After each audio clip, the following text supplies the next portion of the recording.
Hello, hello, hello. Kumusta? May adlaw ka na itong tanan, makiksunan mo kasampiak.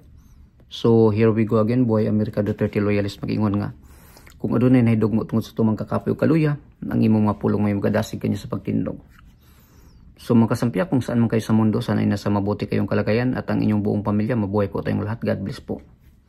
So, ano ba pwede nating pag-uusapan? But before anything else, kayo inanyayahan ko na magsampiak man lang nitong munti kong channel, and as always, ito yung lagi kong sinasabi na your health is your wealth, kasi aanhin natin itong yaman ng mundo. Kung meron tayong mga debilitating illnesses, mga life-threatening diseases, hindi natin ma-enjoy itong yaman kung anong positions na meron tayo. So itong kalusugan natin, ito lang yung tanging yaman na hindi pwedeng ipagbili or ipagpalit ng kahit ano or at kailanman, diba? So, ang pag-usapan natin is always about the Duterte, kasi supporter tayo ni Tatay Digong, diba? At ang lahat ng mga ginagawa ng mga kalaban is, kasi obsessed sila, orchestrated para pabagsakin ng mga Duterte. Yun yung totoo. So, but before dyan, First of August na. Unang araw ng Agosto. Friday ngayon dito sa Brooklyn, New York, 2025. So, may lang ako na humili ng pari. May mga pari na ilan diyan sa Manila na naawa sila kay Tatay Digong. Sa Cebu meron din. Pero din ako nakitang isang pari. Ito open-minded. Magaling na pari ito eh.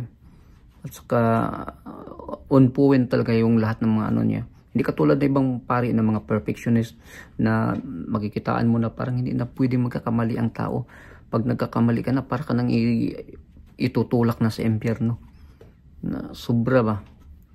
Itong pare na ito, sabi niya for all those 6 years ni Tatay Digong na ginawa niya yung lahat, nagsilbi siya sa bayan. Kung meron man siyang kasalanan, dapat doon sa local court sa atin siya mananagot, pero doon natin itulak natin, doon natin ipinalayo natin doon, parang ipain natin sa mga banyaga. Sabi pa kay Attorney Rodriguez, mga naglalaway na banyaga. So yun yung sinabi ng pare na ang hirap na ikaw pwede kang ituturing na bayani kasi nilabanan mo lahat, drugs, criminalities para sa peace and order ng bansa mo. Tapos ito lang yung igaganti ng tao. Lalong-lalo na yung mga men in uniform na una-una niyang minahal, tinaasan yung sweldo, dinobli. Tapos hindi man lang siya pinaglaban nung kinaladkad siya ni Tory noon. Napakahirap. So itong humili ng pari is about sacrifices. Kung kaya naalala ko naman si Tatay Digong kasi sinabi niya yung sakripisyo na ginawa ni Moises, yung sakripisyo na ginawa ni Panginoong Hesus na nagpapako sa krus, naging tao, nang ipinanganak, tapos naging tao para lang matubos yung mga kasalanan natin. Kumbaga, ito din si Tatay Digong, kawawa, pero ito lang yung masasabi ko, kasi yung mga gumawa sa kanya niyan, panapanahon lang kasi itong buhay. Darating din yung para sa kanila. Kung hindi man makukuha ni Tatay Digong yung hustisya dito sa mundo, doon sa itaas, yung price, yung gantimpala na buong makukuha niya Pero masakit. Kaya, masakit talaga. Kaya itong mga foreigners dito, talaga sila bilib na bilib kay Tatay Digong nung naging presidente noong 2016 Grabe. Hindi ko na ikwento lahat kasi mataas na Pero anyway, dito tayo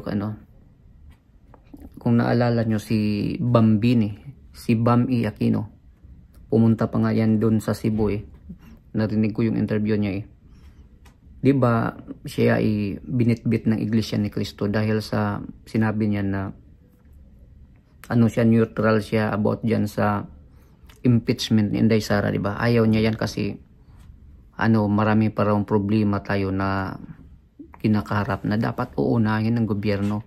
Pero ngayong nanalo na siya, parang nagka-amnesia yata Kasi apat sila, isa siya sa mga nag-file ng resolution para maano yung Court of Appeal, yung Supreme Court, nag-appeal sila para maano yung ruling or judgment ng Supreme Court. Mamaya pag-usapan natin. So, itong si Bam Aquino, may pagka-plastic tong pagkatao nito eh. Hindi talaga mapagkatiwalaan itong Aquino. May pagka-plastic ratan itong tao nito. Sabi pa nga ni Atty. Tio Pasio, may pagka-urukan ito, yung timba, na pwedeng pagsidlan ng ulan. Kasi sabi ni Marcos eh, pwedeng iponin yung ulan eh. Pwede dyan isilid si Bambi Aquino dyan eh. Si Bambi eh. So ngayon, nag-file silang apat. Si Pepsi, si Tito Soto, sarap uminom ng Pepsi no. Ano yung ano ko, lalamunan. Tapos si Kiko Matsing, si Risa Bayros, yung queen ng PhilHealth, at si Bambini Aquino. So nag-file sila ng resolution appealing sa Supreme Court ruling or judgment on Sara impeachment. So ano yan? Ikaw Bambini, isa ka pa sa nagka-amnesia, nag-Alzheimer ka na, may dementia ka na. So wala talaga. Yung appeal nila, sinabi ni Soto na para kung pwede daw, nagpakalat sila para pirma dyan, na makakuha sila ng pirma. Siguro pipirma din yung mga tolpo dyan, pero hindi sila makakuha ng 13, at least 13 kasi gusto nila na mag-trial talaga yung ng judgment ng Korte Suprema in the future na lang daw yun. Pero itong kay Sara dapat mag-trial daw. Anong klaseng kalukuhan yan? Patawa talaga kayo. So yan, magiging yan kung gagawin nyo yan ma-divide na naman, divisionary naman, ma-divide yung mga tao. At saka baka magiging banana republic tayo kasi ang mangyayari dyan meron ng kasi direct order yan ng sila yung mga may last say dyan, yung Supreme Court. So sinong susundin ng mga men in uniform pag yan, magkakagulo yan magka-political crisis yan So wala talaga gusto talaga nila ipilit yan kasi ito din si Soto frustrated Senate President kasi gusto niyang mag-Senate President, gusto niya palitan si Escudero. Tapos dito din tayo sa missing Sabongeros, yung missing link na sinabi nila sa Sabongero case. Itong si Dondon, si Julie Patidungan, yung whistleblower, yung kapatid pala niya na dalawa, yung itong si Ilakim Patidungan at si Jose Patidungan, yung dalawang sinabi ni Brigadier General Jen Pardo na pala, na convicted pala yun. Itong dalawa brothers pala to, kapatid pala ni Padinungan, ni Dundon. Hindi niya sinabi yun Siguro prinotektahan niya yung kapatid niya. Given naman yan kasi kapatid. At saka itong dalawa link sila sa disappearance noong mga cockfighting enthusiast.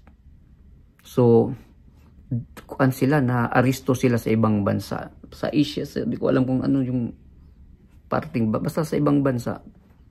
Tapos yan ay kinumpirma ng PNP, kinumpirma din ni Jen Fajardo, Brigadier General Jen Fajardo. Tapos itong si Ilakim Patidungan allegedly na nakuha doon sa CCTV, doon sa camera, na yung ATM card ng biktima na si Melbert John Santos na missing noong 1st of January 13th of January 2022 sa Santa Cruz, Laguna. Siya yung nag-withdraw ng ATM. Withdraw niya. Kasi ang sabi niya, di ba, siya ba yung nagsabi? No, hindi. Yung kapatid niya, si Dundon, si Julie Patidungan nagsabi na utos daw ni Atong Ang na ipacheck yung mga yung mga ATM kung may malaki bang pumasok na panalo sa mga sabong-sabong. Kung pina-check, bakit winidraw nyo yung ATM ng tao? Yun. So, questionable yan. Tapos, itong si Jose Patidungan naman, itong isa pa niyang kapatid, ay nakita din sa video na nag-escorting siya noong nakahandcuff na biktima na si Michael Bautista, taga Santa Cruz pa rin, Laguna, noong April 28, 2021. A year before nung isa naman, di ba?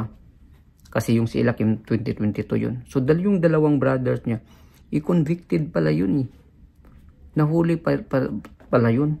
At nung nahuli siya siguro tumakas, nahuli sa ibang bansa, yung si IDG Director General, Brigadier General na si Romeo Macapas, siya yung nag-coordinate sila sa Bureau of Immigration under sa approved case operation plan.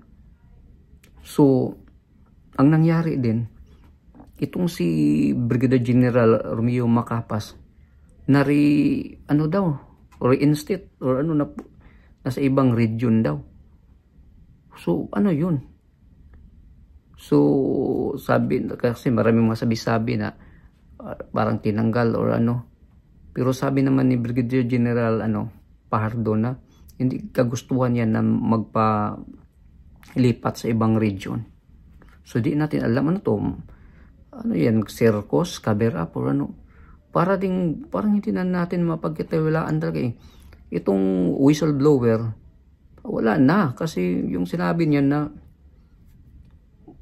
si Atong Ang yun, tapos ililink nila kay sa mga Duterte, wala na talaga yung script nila. Hindi mapagkatiwalaan. Sa dalawang brothers na yung na convicted na hindi niya inamin nung una, wala na, patay na talaga. Hindi na tayo pag tayo sa isip, kahit ako sa isip, baka may din itong mga polis. Ba itong pulis, mga kapulisan natin, itong gobyerno natin, ba to? Mafia na ba to? To? Kasi maraming magpasol sa isip natin yan. Diba? Wala na talaga. Tapos, ipagpatuloy natin mga kasampiak. Naputol kanina nung nasa trabaho pa ako kasi nasa break time lang. Ngayon, nasa bahay na ako eh. So, doon tayo sa yung dirian ni Attorney Harry Roque at ni Attorney Kaufman sa defense panel ni Tatay Digong. Sabi ni Kaufman na sabi daw ni Tatay Digong na papauwiin na lang daw si Roque at para harapin yung kaso niya sa Pilipinas. Di natin alam, baka nagbibiro lang si Tatay Digong or whatsoever. Hindi ako naniniwala na hindi kailangan ni Tatay Digong si Harry Roque. Kasi sabi pa nga ni Pulong, si Pulong ba yun o si Basti na paglabas daw niya gusto niya makikita unang-una si Harry Roque. Alam naman natin na loyal na supporter talaga yan ni Tatay Digong si Harry Roque. Hindi natin yan ma-discounted si Harry Roque. Passionate supporter talaga yan eh. Ni Tatay Digong simula pa lang eh. So sa tingin ko may mga misunderstanding lang talaga dyan eh. Yung nagpalala lang dyan yung mga vloggers talaga, yung mga kapatid natin eh. Kung paano nila na nirelay yung messages doon kay Kaufman, baka may naitanong sila about Harry Roque or sila din. Basta sa tingin ko, yun lang, may mga misunderstanding dyan eh.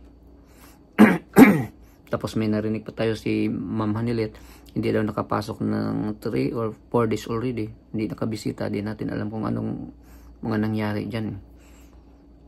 Pero sa tingin ko, ginagawa naman ang lahat ng legal panel ni Tatay Digong, yung defense panel niya na may uwi talaga si Tatay Digong eh. Hindi lang tayo mag-iisip lang mga negatibo dyan eh. Nagka-negatibo na yan dahil pakaiba-iba yung mga grupo. Ang dami ng grupo kasi dyan eh. Tapos mayroon pa silang alpotira, mayroon pa silang wala nang ganyan. Kung totoo talaga kayong supporter ni Tatay Digong, huwag nang ganyan. Tapos si Attorney Harry Roque, kung ako sa kanya, tumahimik na lang ako para para kay Tatay Digong. Ano lang kasi, naalala ko tuloy yung grupo namin dati, mga vloggers dahil sa dami na namin, meron kami mga group chat. Tapos ano kami, tumutulong kami, tapos meron na kami, naglilikom kami ng pira. Ang problema, instead na tutulong kami, nag-aaway na kasi may mga ibang may mga ibang mga grupo na kumukulimbat ng pira instead naglikom ng pira para sa sarili, may nag-take advantage. So parang ganyan din pag marami na kayo. Yung iba kasi mga divisionary mindset, yung mga nila, iba sila, hindi sila sa pagkakaisa yung pansarili lang nila, or may hate sila or bitterness sa ibang grupo. So yun yung talaga magpapasiklab yun, magiging mabubuwag or magkahiwalay talaga yung grupo masisira So yun yung sa tingin ko talaga yun yung natin mga Pilipino So tapos dito tayo kay dito naman tayo kay kay Marcos Jr. Yung pangako niya, di ba sa SUNA sabi niya na zero balance billing na daw yung yung mga pasyente pag doon sila sa DOH or Department of Health. So dahil yan sa PhilHealth, di ba? So ngayon nagpalakpakan pa yung mga buwaya, at ang nangyari diyan kinumpirma nung taga Department of Health na hindi daw totoo. Yun lang daw nga nasa mga wards. So yung mga nasa wards, yun lang naman yung mga mild sick at pwedeng i-uwi lang mga ilang araw, o pwedeng uuwi lang talaga. Ganun lang, yung nagpa-check up or whatsoever. Pero samantalang yung mga may mga malubhang sakit, yung may mga contagious o nakakahawang sakit, dapat yun nasa isolation room pa yun So yun, ilalagay lang sa ward, kasi yung lang talaga covered is yung pang ward. Anong kalukuhan talaga yan? So wala talaga, wala. Nung panahon nilang Tatay Digong, nila ni Bongo, wala, zero balance billing talaga. Marami talaga nagpapatunay dyan, kasi marami tayong kaibigan na walang binayaran. Umabot pa ng 200,000, 500,000 yung mga babayarin nila, pero wala silang kahit piso na nabayaran nung na sila, check out na sila. Samantala ngayon pang ward lang yan na, kasi tinanggal nyo yung mga subsidy dyan sa gobyerno, yung mga syntax. Yun yung tinalaga ni Tatay Digong. Tapos itong mga natin kababayan na membro dyan, nagbabayad regularly, sila pa yung nag-shoulder doon sa mga kababayan natin na dapat kukuha doon sa subsidy. So ngayon sila pa yung nagbabayad, tapos ang mangyayari pang ward lang pala So pag nagkakasakit yung pamilya mo, anong mangyayari dyan? Siguro pag ako yung membro dyan, aalis na lang ako dyan, hindi na ako magbabayad kasi wala, useless din yung pira ipunin ko na lang, or ilaan ko sa negosyo, or na ilagay ko sa sa mga basta negosyo. Hindi ko na dito kung anong pag ako, kasi pag doon mo ilagay sa diyan sa imbis may pang future purposes mo yan wala din Samantalang yung mga empleyado sa PhilHealth, yung mga ang laki ng mga sweldo nila, pinapabonus pa pag tuwing Pasko, New Year, para sa sarili. Tapos ang benepisyo yun lang, kakarampot lang. Kalukuhan talaga yan.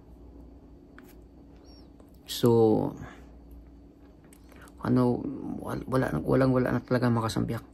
So hanggang dito lang muna, at maraming salamat. God bless po sa ating lahat.